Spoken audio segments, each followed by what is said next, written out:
This story is from 8 years ago. Username, The Fiddler. I had a small nightlight next to my bed that plugged into the wall outlet without a cord. Just a plug with a light bulb on it, essentially. I would look at it every night before finally falling asleep, since it would comfort me, especially when my parents were duking it out, which was usually every night.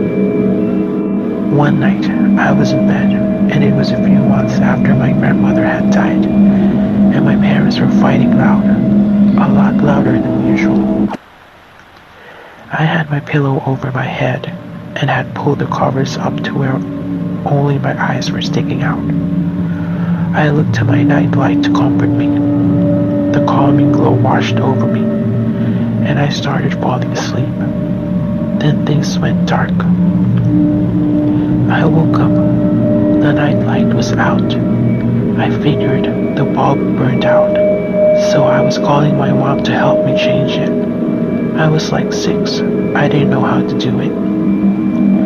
As I sat up, it turned back on, and there was a very large shadow cast around. It looked like a wig was on top of it. There were long curled snarled strands of what looked like hair sticking out from the shadow of the nightlight in every direction.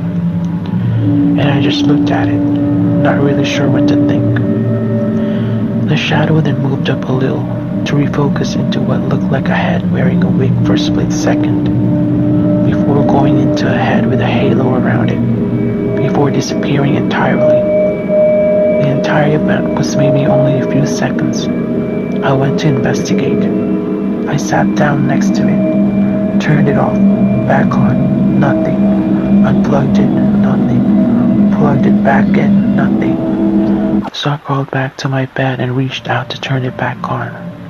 As I reached out, I felt ice-cold fingertips touch the tips of my fingers, and the light turned on without me touching it. I've never cocooned myself up so fast in my bed. Got up the next day, and it was off. I like to think it may have been my grandmother trying to comfort me, but I'll never know.